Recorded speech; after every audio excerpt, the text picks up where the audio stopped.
హెబ్రీయులకు రాసిన పత్రిక 4వ అధ్యాయము 2వ వాక్యాన్ని మూలవాక్యంగా చదువుకుందామండి.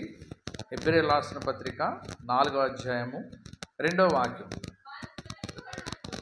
వారికి ప్రకటింపబడు మనకును సువార్త ప్రకటింపబడను గాని వారు వినిన వారితో విశ్వాసము గల వారే కలిసి ఉండలేదు గనుక విన్న వాక్యము వారికి నిష్ప్రయోజనమైనదాయను. విన్న వాక్యం ఎందుకు ప్రయోజనం లేకుండా పోయిందంటండి?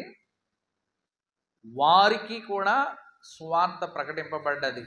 ఈరోజు మనకి ప్రకటింపబడినట్లుగా, ఈరోజు మనము వింటున్నట్టుగా దేవుని వాక్యము ఆ దినాల్లో మన పితరులకి కూడా ప్రకటింపబడుతూ వచ్చింది, వినిపింపబడుతూ వచ్చింది. అయితే వారు ఏమయ్యారంటండి? గాని వారు వినిన వారితో విశ్వాసము గలవారే కలిసి ఉండలేదు. అంటే వారితోనే ఉన్నారు, కానీ వారందరూ కూడా, ఇజ్రాయేల్ ప్రజలందరూ కూడా కలిసే ఉన్నారు. కానీ ఎలా కలిసి ఉండలేదు? విశ్వాసము గలవారే కలిసి ఉండలేదు. ఆ 40 ఏండ్ల అరణ్య యాత్రలో వారందరూ ఒకే చోట ఉన్నారు, ఒకే చోట నివసిస్తూ వచ్చారు. అయితే వారిలో కొందరు విశ్వాసం గలవారిగా ఉన్నారు, కొందరు అవిశ్వాసము గలవారిగా ఉన్నారు. కొందరు విధేయులుగా ఉన్నారు, కొందరు అవిధేయులుగా ఉన్నారు. ఎందుకు విన్న వాక్యము వారికి ప్రయోజనము చేకూర్చలేదంటే, వాక్య ప్రకారము వాక్యం వింటే ఏమవుతుంది అంటే మనకి విశ్వాసం వస్తుంది. దేవుని యొక్క వాక్యం మనకి వింటే నమ్మకం వస్తుంది. దేవుడు ఇటువంటి బలమైన కార్యాలు మన జీవితంలో చేస్తాడని ఒక నమ్మకం మనకు వస్తుంది. ఎందుకంటే పౌలు గారు అంటారు, రోమీయులకు రాసిన పత్రిక 10వ అధ్యాయంలో 17వ వాక్యంలో ఆయన అంటున్న మాటను ఒకసారి మనం జ్ఞాపకం చేసుకున్నట్లయితే, కాగా వినుట వలన విశ్వాసము కలుగును, వినుట క్రీస్తును గురించిన మాట వలన కలుగును. ఎవరి మాట వల్ల విశ్వాసం వస్తుందంటండి? దేవుని మాట వలన.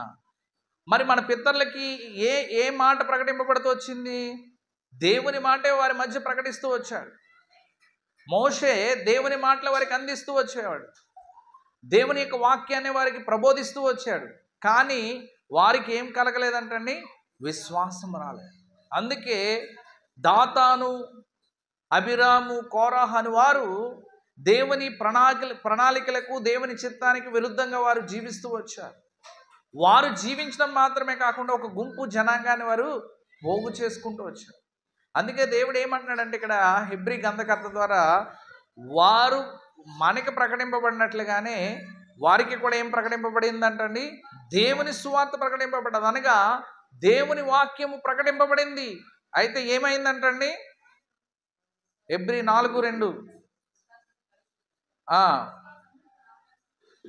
గాని వారికి ప్రకటింపబడినట్లు మనకును సువార్త ప్రకటింపబడిన గాని వారి వినిన వారితో విశ్వాసము గలవారే కలిసి ఉండలేదు గనుక విన్న వాక్యం వారికి నిష్ప్రయోజనం. విన్నారు, వినని మట్టుకు విన్నారు, కానీ అది వారి యొక్క జీవితాలకు ప్రయోజనము చేకూర్చలేదు. కారణం ఏమిటంటే విన్న వారితో వారు విశ్వాసము గలవారిగా కలిసి ఉండలేదు. వారందరూ ఒకే స్థలములో నివాసము చేస్తూ వచ్చేవారు, ఒకే ఆహారాన్ని భుజిస్తూ వచ్చేవారు, ఒకే పానీయాన్ని తాగుతూ వచ్చారు. కానీ అందరిలో విన్న వాక్యాన్ని బట్టి వారిలో విశ్వాసము గలవారిగా ఉండలేదు. అందుని బట్టే దేవుని యొక్క వాక్యం వారికి ఏమవలేదంటండి? ప్రయోజనము చేకూర్చలేదు. వాక్యము వింటున్నప్పుడు ఆ వాక్యం మనల్ని ఏమి చేయాలంటండి? మనల్ని సరిచేయాలి, మనల్ని ఆదరించాలి, మనల్ని బలపరచాలి, మనలో ధైర్యాన్ని తీసుకురావాలి. విన్న వాక్యము మన జీవితాలను సరిచేయడం మాత్రమే కాకుండా, మన బాధల్లో మనల్ని ఆదరించడం మాత్రమే కాకుండా, మన బాధల్లో, దుఃఖములో దేవుని కృపచేత, ఆ వాక్యము చేత మనం ఆదరింపబడడం మాత్రమే కాకుండా, ఆ వాక్యం మన జీవితాలను సరిచేసేదిగా ఉండాలి. అయితే నా ప్రియమైన వారులారా, విన్న వాక్యం వారికి ఎందుకు ప్రయోజనం చేకూర్చలేదంటే వారిలో ఏమి లేదండి? విశ్వాసము లేదు. ఈరోజు వింటున్న నీ జీవితంలో, నా జీవితంలో కూడా దేవుని యొక్క వాక్యము పని చేయకపోవడానికి గల కారణం ఏమిటంటే మనలో విశ్వాసం లేకపోవడం. బైబిల్లో కొంతమంది విన్నారు దేవుని మాటను. వినడం ద్వారా అంటే దేవుడు సరాసరి వారితో మాట్లాడిన మాటలు కాదు, ఎవరో చెప్పిన మాటలు విని విశ్వాసాన్ని పొందుకొని అద్భుతాలు వారి జీవితాలు అనుభవించారు. మొట్టమొదటిగా మనం చూసినట్లయితే రూతు గ్రంథము 1వ అధ్యాయం 6వ వాక్యం మనం చూసినట్లయితే, వారికి ఆహారం ఇచ్చుటకు యెహోవా తన జనులను దర్శించినని మోయాబు దేశంలో వినెను గనుక మోయాబు దేశమును విడిచి వెళ్ళుటకై ఆమెయు ఆమె కోడళ్ళు కూడా ప్రయాణమయ్యారు. ఏమిన్నదంటండి ఆమె మోయాబు దేశంలో తన ప్రజలకు ఆహారం ఇచ్చుటకే యెహోవాని దర్శించిననే మాట విన్నది. ఎవరండి? నయోమి అనే ఒక స్త్రీ. దేవుడు ఆమెతో మాట్లాడలేదు, ఆయా వ్యక్తుల ద్వారా దేవుడు తన ప్రజలకి ఆహారం ఇవ్వడానికి వారికి దర్శనమిచ్చాడనే మాట వినగానే ఏం చేసిందండి? ఆమె మోయాబు దేశాన్ని విడిచి వెళ్ళడానికి ఇష్టపడింది. వాస్తవంగా మోయాబు దేశానికి ఎందుకు వెళ్ళిందండి? అక్కడ మంచి స్థితిని సంపాదించుకోవాలనే ఉద్దేశంతో, అక్కడ మంచి మరి వారు ఉంటున్న ప్రాంతంలో బెత్లెహేము ప్రాంతంలో కరువు వచ్చిందని, ఆ కరువులో మనము నశించిపోకుండా ఉండుట కొరకు మోయాబు దేశంకి వెళ్ళి మంచి సమృద్ధితో ఆమె వెళ్ళేటప్పుడు ఎలా వెళ్ళిందంటండి? చదవండి. ఆమె అంటది, ఆమె చెప్తుంది ఈ మాటలు. ఏమని చెప్తుంది? నేను సమృద్ధి గలదానిగా వెళ్ళి ఎలా వచ్చిందంటండి? నేను సమృద్ధి గలదాన్నే వెళ్తేని యెహోవా నన్ను రిక్తురాలుగా తిరిగి రాజేసెను. మీరు నన్ను నయోమని పిలవనేలా యెహోవా నా మీద విరుద్ధముగా సాక్ష్యం పలికెను. ఆమె చెప్తున్న స్టేట్మెంట్లో మనకు అర్థమైంది ఏంటంటే, ఆమె వెళ్ళేటప్పుడు ఎలా వెళ్ళిందంటండి? సమృద్ధి కలిగిన స్త్రీగా వెళ్ళింది, సమృద్ధి కలిగిన కుటుంబంగా వెళ్ళారు. వచ్చేటప్పుడు ఏమయ్యారంటండి? రిత్తిరాలుగా, ఏమీ లేని స్థితిలో వారు తిరిగి వచ్చారు. ఎప్పుడు? దేవుడు తన ప్రజల్ని దర్శించాడు, ఆహారం ఇచ్చుచున్నాడనే మాట ఎవరి ద్వారానూ విన్నది. విన్న మాట ఆమెలో ఏం చేసిందండి? దేవుని మీద విశ్వాసము కలిగించింది, దేవుని మీద నమ్మకం కలిగించింది. ఒకవేళ మనమే దేవుని మాట వినుంటే అక్కడ ఆహారం కొరకు మాత్రమే ఆమె వెళ్ళడం కాదు, కానీ తిరిగి వెళ్తే ఆ ప్రాంత ప్రజలందరూ ఏమంటారు? నయోమిని హేళన చేస్తారు. వెళ్ళేటప్పుడు ఏవేవో చెప్పి వెళ్ళుండొచ్చు నయోమి. ఇప్పుడు ఎవరైనా మనం ఒక ప్రాంతాన్ని విడిచి వెళ్తున్నామంటే ఇంకో ప్రాంతానికి వెళ్ళేటప్పుడు ఏం చెప్తాం? అక్కడ చాలా బాగుంటుంది, మా భవిష్యత్తు చాలా బాగుంటుంది, దీవెనకరంగా ఉంటుంది, ఆశీర్వాదకరంగా ఉంటుంది, అక్కడ అవి ఉన్నాయి ఇవి ఉన్నాయని మనం చెప్పి వెళ్తాం. కానీ ఆమె తిరిగి ఎక్కడి నుంచి ఏ ప్రాంతాన్ని అయితే విడిచి వెళ్ళిందో అదే ప్రాంతాన్ని తిరిగి మళ్ళీ రావాలి. ఒకప్పుడు మోయాబుకి వెళ్తున్నప్పుడు ఎంతో మరి ఘనమైన మాటలు చెప్పి వెళ్ళుండొచ్చు తన స్నేహితులతో. మేము ఉండడం మాత్రమే కాకుండా మిమ్మల్ని కూడా మేము తీసుకువెళ్తామని చెప్పి ఉండొచ్చు. అక్కడ మంచి ఆహారం ఉంది, మంచి సమృద్ధి ఉంది, ఇంకా మనం దీవింపబడతాం, ఇంకా మేము హెచ్చింపబడతామని ఒకవేళ చెప్పి వెళ్ళి ఉండొచ్చు. అయితే దేవుడు మాట విని, ఆ మాట ఎవరి ద్వారా విన్నదండి? ఎవరి ద్వారానో విన్నది. దేవుడు సరాసరి వచ్చి ఆమెతో మాట్లాడలేదు. యోసేపుతో మరి తన కుమారుని ఐగుప్తు నుంచి బయటికి తీసుకురమ్మన్నప్పుడు, యేసుక్రీస్తు ప్రభుని తీసుకురమ్మన్నప్పుడు మరి కళ ద్వారా దూత ద్వారా మాట్లాడుతూ వచ్చాడు. బెత్లెహేముని విడిచిపెట్టమని దేవుడు సరాసరి తన దూత ద్వారా హెచ్చరిస్తూ వచ్చాడు. ఇక్కడ ఏమీ అలాంటి సంభవాలు సంభవించలేదు. ఎవరి ద్వారా విన్నది? దేవుడు దర్శిస్తూ ఉన్నాడు తన ప్రజలను. ఆ విన్న మాట ఆమెలో విశ్వాసాన్ని కలిగించడం మాత్రమే కాకుండా విశ్వాసంతో ఆమె అడుగులు వేస్తుంది మోయాబు దేశాన్ని విడవడానికి. కాబట్టి నా ప్రియమైన వారలారా, దేవుని మాట వింటూ ఉన్నప్పుడు అది మనలో ఏం కలిగించాలండి? విశ్వాసాన్ని కలిగించాలి, మన జీవితాన్ని సరిచేయాలి, మనం చేసిన పొరపాట్లను సరిదిద్దాలి. ఆమె పొరపాటు చేసింది, ఏం చేసింది? సమృద్ధి గల జీవితాన్ని, సమృద్ధి జీవమైన జీవము గల దేవుని పట్టణాన్ని విడిచి బెత్లెహేం అనగా రొట్టెల ఇల్లు. బెత్లెహేం అంటే ఏంటండి? రొట్టెల ఇల్లు. అంటే ఆహారానికి కొరత లేని స్థలాన్ని విడిచిపెట్టి మోయాబు దేశానికి వెళ్ళి తన సమృద్ధిని అంతా పోగొట్టుకుని తిరిగి వస్తున్నాడు. అయితే దేవుని మాట విని తిరిగి మళ్ళీ దేవుడు ఆమెకి ఏం దయచేస్తాడండి? మళ్ళీ తిరిగి సమృద్ధిని దయచేస్తాడు. దేవుని మాట ఎప్పుడైతే విని తన దేశానికి రావడానికి ఇష్టపడ్డదో, బంధువులు ఏమంటారని అనుకోలేదు, స్నేహితులు ఏమంటారని అనుకోలేదు, ఇరుగు పొరుగు వారు మనల్ని హేళన చేస్తారని అనుకోలేదు. దేవుని మాటకు లోబడి వెళ్ళింది. అందుకే ఆమె ఏమైందండి? మళ్ళీ సమృద్ధి గల స్త్రీగా దేవుడు దీవించాడు. కాబట్టి దేవుడు మనతో మాట్లాడిన మాటకు మనం ఏ పరిస్థితుల్లో ఉన్నా విధేయత చూపిస్తే ఆ వాక్యము ద్వారా దేవుడు మోషేను పిలిచాడు. మోషేను పిలిచినప్పుడు మోషే ఏం చెప్తున్నాడు? అయ్యా, ఆ ప్రజలు నన్ను అంగీకరించరు,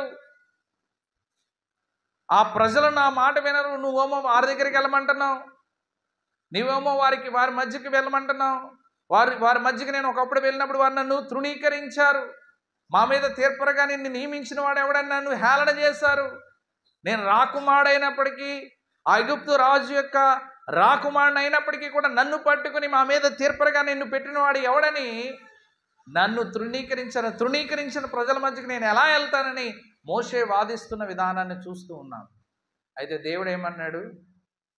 నేను నీకు తోడై ఉంటాను, నేను నిన్ను అక్కడ వాడుకుంటాను, నీ మాట వినే వ్యక్తులుగా వాడిని చేస్తానని చెప్పిన తర్వాత ఆ మాటలు విని మోషే ఏం చేశాడని, ఇంకా చివరికి ఎండం లేదు కాబట్టి నీ అన్న అహరోన్ ఉన్నాడు కదా, అహరోన్ నీకు నోటిగా ఉంటాడు, అహరోనికి నువ్వు విషయాలు చెప్తే కానీ ఆ విషయాలు అహరోన్ ఏం చేస్తాడు? ప్రజలకు చెప్తాడు. కాబట్టి ఏ మనుషులైతే తృణీకరించారో అదే మనుషుల దగ్గరికి వెళ్ళడానికి మోషేకి ఏమాత్రము ఇష్టత లేదు, ఏమాత్రం ఆ ప్రజల దగ్గరికి వెళ్ళాలనుకోలేదు. అయితే దేవుడు చెప్పిన మాటకు లోబడి ఏం చేశాడండి? మళ్ళీ ఏ మనుషులైతే తృణీకరించారో అదే మనుషుల దగ్గరికి వెళ్ళి నాయకుడిగా దేవుడు నిలవబెట్టాడు. మరి అప్పుడు ఎందుకు జరగలేదు అని మనం ఆలోచన చేసినట్లయితే, అప్పుడు దేవుని యందు విశ్వాసము కలిగిన వ్యక్తిగా మోషే ఆ పని చేయలేదు. నేను రాకుమారుని కాబట్టి నా రాజరికాన్ని చూసి ఇజ్రాయేల్ ప్రజలు నా మాట వింటారనుకున్నాడు మోషే. ఇప్పుడు మిద్యాను దేశాన్ని విడిచి ఎవరి మీద విశ్వాసంతో వస్తున్నాడు? దేవుని మీద విశ్వాసంతో వస్తున్నాడు. దేవుడు నన్ను తృణీకరించిన ప్రజలు నాకు లోబడేటట్టుగా చేస్తాడని నమ్మి వస్తున్నాడు. అంతకుముందు 40 సంవత్సరాల వయస్సు ఉన్నప్పుడు రాకుమారుడు అనే ఒక తనకున్న హోదాను ఉపయోగించుకుని ప్రజల మధ్య నిలబడడానికి వచ్చాడు. అయితే ఆ హోదా ఏమీ కూడా వారి మాట వినేటట్టు చేయలేదు. ఎప్పుడైతే దేవుని మాట యందు విశ్వాసము కలిగిన వ్యక్తిగా మరి మోషే వచ్చాడో అప్పుడు ప్రజలు ఆయన అనుకున్నట్టుగా ఎవరు ఆయన్ని తృణీకరించలేదు, ఆయన అనుకున్నట్టుగా ఎవరు కూడా ఆయన్ని గేలి చేయలేదు. వారందరూ చక్కగా మోషే మాటకు లోబడ్డారు, మోషే మాటకు విధేయత చూపించారు. కాబట్టి దేవుని యందు విశ్వాసము కలిగిన వ్యక్తిగా చేసే కార్యాలు వేరేగా ఉంటాయి, దేవుని యందు విశ్వాసం లేకుండా చేసే కార్యాలు వేరేగా ఉంటాయి అనే దానికి చక్కని ఎగ్జాంపుల్ మోషే జీవితం. రాకుమారుడుగా తనకున్న హోదాను ఉపయోగించుకోవాలనుకున్నప్పుడు ఆయన ఫెయిల్ అయ్యాడు. రాకుమారుడుగా ఉన్నప్పుడు, ఐగుప్తు యొక్క రాకుమారుడుగా ఉన్నప్పుడు అతడు సక్సెస్ కాలేదు. అయితే దేవుడు చెప్పిన మాట యందు విశ్వాసం కలిగిన వ్యక్తిగా తిరిగి వచ్చినప్పుడు అతడు సక్సెస్ అయ్యాడు. 25 లక్షల కాలు బలాన్ని ఏకదాటి మీద నడిపించాడు. 25 లక్షల కాలు బలాన్ని, అటువంటి జ్ఞానాన్ని, అటువంటి నైపుణ్యత ఎక్కడి నుంచి సంపాదించాడంటే దేవుని యందు విశ్వాసం ద్వారా. కాబట్టి బైబిల్లో ఉన్న మరొక స్త్రీ గురించి మనము ధ్యానించే ప్రయత్నం చేద్దాం. మీరు యెహోషువ గ్రంథము 2వ అధ్యాయం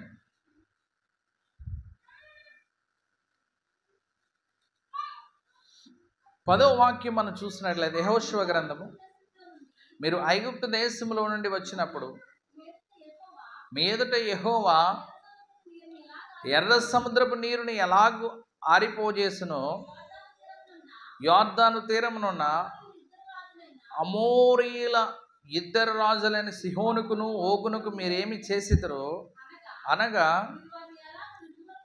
మీరు వారిని ఎలాగ నిర్మూలన చేసిద్దరో ఆ సంగతి మేము వింటిమి. మేము వినినప్పుడు మా గుండెలు కరిగిపోయాను. మీ దేవుడైన యెహోవా పైన ఆకాశమందును క్రింద భూమి అందును దేవుడే మీ ఎదుట ఎట్టి మనుషులకైనను ధైర్యము ఏమాత్రం ఉన్నది. అది ఎలాంటి మనిషి అయినా, ఎంత బలాఢ్యుడైనా, ఎంత యుద్ధ నైపుణ్యత కలిగిన వ్యక్తి అయినా కూడా మీ ఎదుట నిలబడడానికి ఏముండదండి, వారికి ధైర్యం సరిపోదు. పైన ఆకాశం అందును కింద భూమి అందును మీ దేవుడే దేవుడు. ఎవరు చెప్తున్నారు ఈ మాట? దేవుని ఎరగని ఒక స్త్రీ ఎప్పుడు చెప్తుంది ఈ మాట? మరి ఇజ్రాయేల్ ప్రజలు ఎవరెవరికి యెహోవా యొర్దాను సముద్ర నీరుని ఎలాగ ఆరజేశాడో, యొర్దాను తీరంలోన అమోరియల్ రాజులకు చేసిన కార్యాల గురించి వినడం ద్వారా ఆమెకి ఏమొచ్చిందండి? విశ్వాసం వచ్చి వీరు దేవుడే దేవుడు, ఆకాశం అందు భూమి అందు వీళ్ళ దేవుడే దేవుడు అని ఒక దేవుని ఎరగని స్త్రీ, ఇంకా చెప్పాలంటే ఏ దేశము గుండా వారు వెళ్ళాలనుకుంటున్నారో, ఏ దేశము గుండా వారిని వెళ్ళకుండా కట్టడి చేయాలని ఆ దేశ రాజు ఆలోచన చేశాడో, మరి ఎరుకో చుట్టూ వారు ఏం చేశారండి? ద్వారబంధాలు మూసేశారు. ఎవరో ఆ మార్గం గుండా వెళ్లకుండా ఆ రాజు చేశాడు. అయితే వారిని రక్షించడానికి దేవుడు ఎవరిని వాడుకున్నాడని వేగు చూడడానికి కొంతమందిని యెహోషువ పంపించినప్పుడు వారిని కాపాడడానికి ఎవరిని ఎన్నుకున్నాడండి? రహాబ్ అనే స్త్రీని ఎన్నుకున్నాడు. ఆమె ఎలాగా వారిని కాపాడిందంటే విశ్వాసము కలిగిన దానిగా. ఎవరి యందు విశ్వాసము? ఇజ్రాయేలు దేవుని మీద ఉన్న విశ్వాసము. ఇజ్రాయేలు దేవుడు చేసిన ఆశ్చర్యకరమైన కార్యాలను బట్టి ఆమెకి విశ్వాసం వచ్చింది. అంతే తప్పించి వీళ్ళు గొప్ప పోరాట యోధులని, వీరికి మంచి యుద్ధ నైపుణ్యత ఉందని, వీరి మధ్య ఎవరు నిలవలేరని అనుకోలేదు ఆమె. దేని బట్టి ఆమెకి విశ్వాసం వచ్చిందంటే ఎర్ర సముద్రాన్ని దేవుడు ఎలా ఆరజేస్తాడో ఆ సంగతి వినినప్పుడు, అమోరీల రాజులకు వారు చేసిన కార్యాలు వినినప్పుడు ఆమెకి విశ్వాసం వచ్చింది. విన్నదంతే, ఎలా జరిగిందని తెలుసుకున్నదంతే.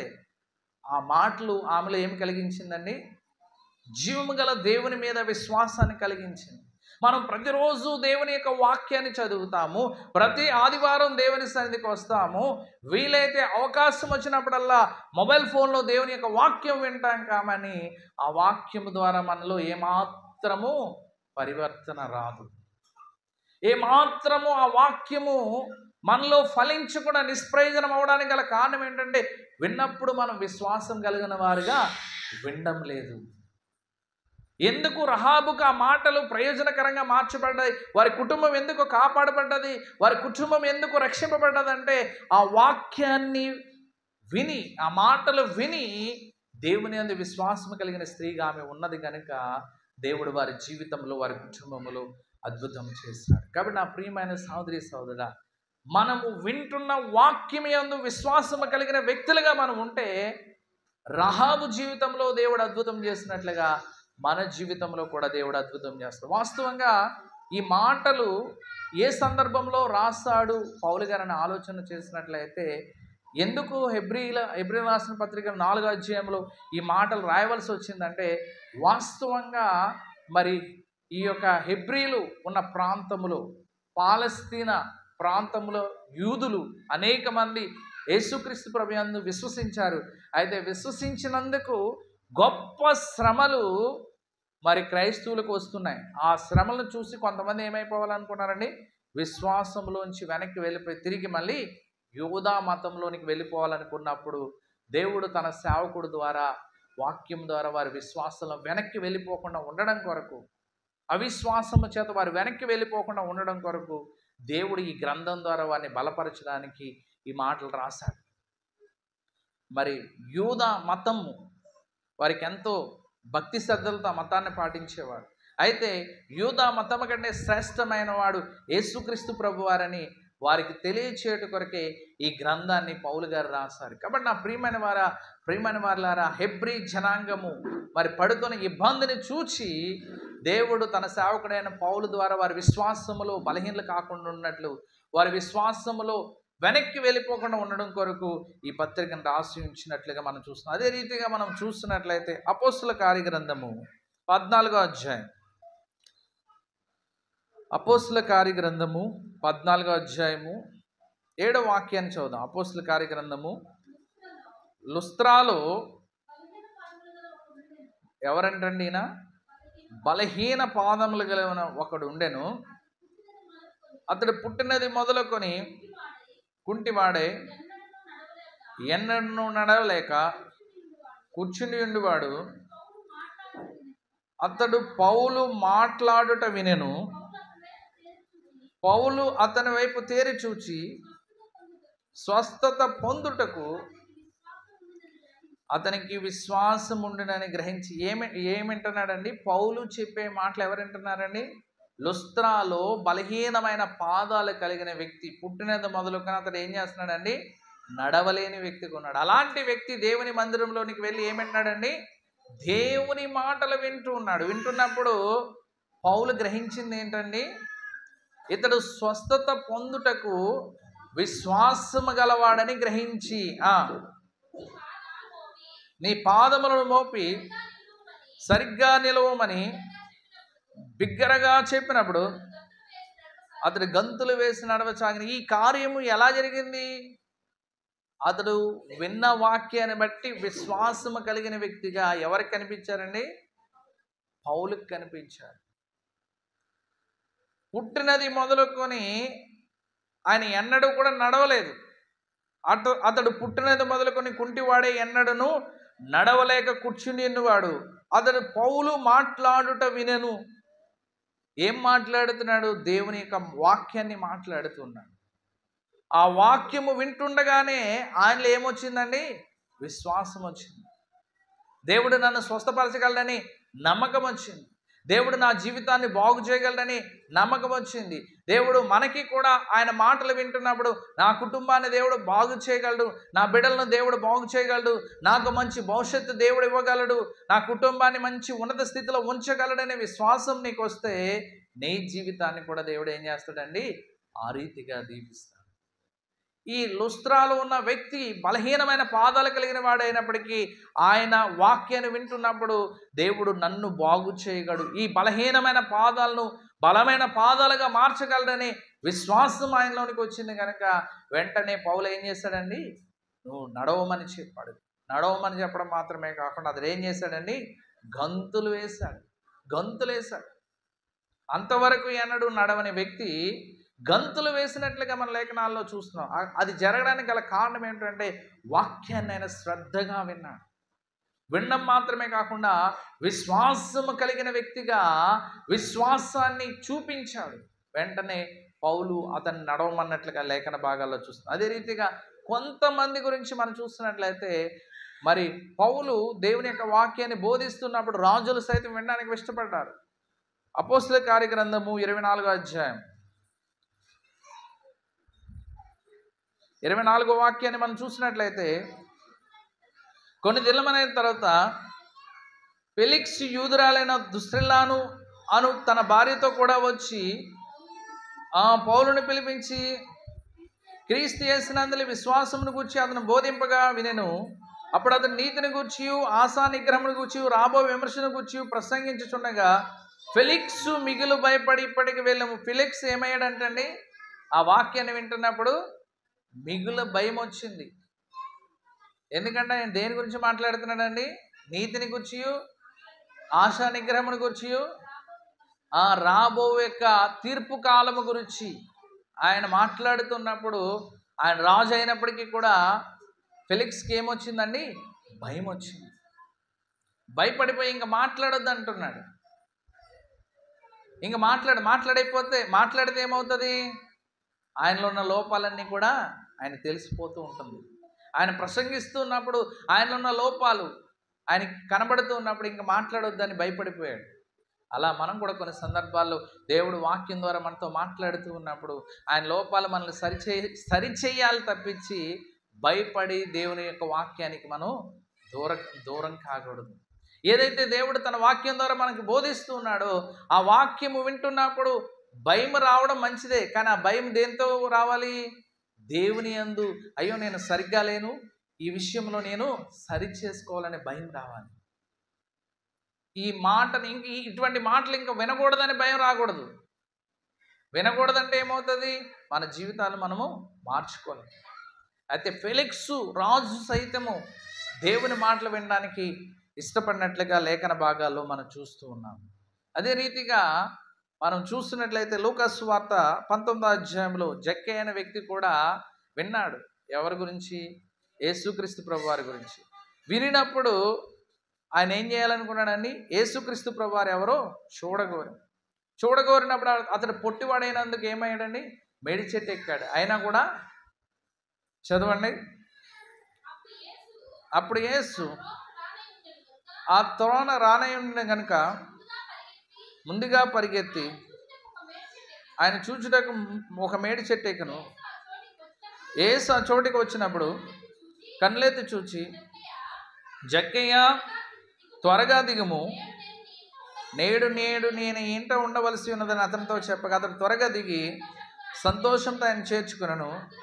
అందరూ అది చూచి ఈయన పాపి అనే మనిషిని యొక్క బస చేయ వెళ్ళినని చాలా సనుకుని జక్కయ్య నిలవబడి, ఇదిగో ప్రభువా, నా ఆస్తిలో సగం బీదలకు ఇచ్చుచున్నాను. నేను ఎవని యొద్దనైనను అన్యాయముగా దేన్నైనా తీసుకుని అతనికి 4 అంతలు మరలా తిరిగి చెల్లి. దేవుణ్ణి చూడగానే ఆయనకి ఏం కలిగిందండి? ఆయన జీవితంలో మారు మనసు వచ్చింది. చూడాలనే ఆశ చూడగానే ఆయనలో ఉన్న అవిశ్వాస క్రియలన్నీ కూడా సరిచేయబడ్డాయి. నేను నా ఆస్తిలో సగ భాగం ఎవరికి ఇస్తానంటున్నాడండి? బేదలకు ఇస్తాను. ఎవరి దగ్గరైనా అన్యాయంగా తీసుకుంటే 4 గింతలు తిరిగి ఇస్తానన్నాడు. యేసుక్రీస్తు ప్రభుని చూడగానే దర్శించగానే ఆయనలో ఏం కలిగిందండి? మార్పు వచ్చింది. ఆయన జీవితాన్ని సరిచేసుకున్నాడు, ఆయన బ్రతుకును సరిచేసుకున్నాడు. ఇక్కడ ఫెలిక్సు దేవుని మాటలు విని భయపడ్డాడు. ఇంకా మాట్లాడొద్దు, ఇంకా వెళ్ళమని చెప్పాడు. ఎవరిని? పౌలు గారిని. అయితే జక్కయ్య యేసుక్రీస్తు ప్రభువాన్ని చూడగానే మారు మనసు పొందాడు. ఇతను ఒక గొప్ప ధనవంతుడు, అయితే తన జీవితాన్ని మార్చుకోవడానికి ఇష్టపడ్డాడు. చివరిగా మనం చూసినట్లయితే స్టెఫెన్ వాక్యాన్ని బోధిస్తూ ఉన్నప్పుడు అపోస్తుల కార్యములు 7వ అధ్యాయం మొదటి 2 వాక్యాలు చదవండి. అపోస్తుల కార్య గ్రంథము. ప్రధాన యాజకులు ఈ మాటలు నిజమేనని అడిగాను. అందుకు స్టెఫెన్ చెప్పినది ఏమనగా, సహోదరులారా, తండ్రులారా వినుడి. ఏమని చెప్తున్నాడండి? సహోదరులారా, తండ్రులారా వినండి నేను చెప్పే సంగతులు. ఈయన చెప్తున్న ప్రసంగం వారిలో ఏం కలిగించిందంటే, 54వ వాక్యం చదవండి. వారి మాటలు విని కోపముతో మండిపడి అతన్ని చూచి పండ్లు కొరికిరి. ఏమయ్యారండి? ఆ మాటలు ఆయన ఏం అక్కడున్న జనసమూహంలో ఏం కలిగజేసిందని? వారు ఎంత పాపిష్టులో తెలియజేసింది. కానీ మమ్మల్ని ఇంత భయంకరంగా నువ్వు వాక్యం ద్వారా మమ్మల్ని ఖండిస్తావని అతని మీద కోపం వచ్చింది. ఆయన ఉన్నది ఉన్నట్టుగా దేవుని యొక్క వాక్యాన్ని ప్రకటించినందుకు అక్కడున్న జనాంగానికి ఏమొచ్చిందండి? స్టెఫెన్ మీద కోపం వచ్చింది. అసలు వింటే వాళ్ళ జీవితాలు సరిచేసుకోవాలి, అయితే సరిచేసుకోకుండా స్టెఫెన్ మీద కోపపడినట్లుగా, కోప్పడం మాత్రమే కాకుండా పళ్ళు కొరికిన వ్యక్తులుగా వారు కనబడుతున్నారు. చివరికి ఆయన ప్రాణాన్ని తీసేసిన వ్యక్తులుగా చరిత్రలో వారు మిగిలిపోయారు.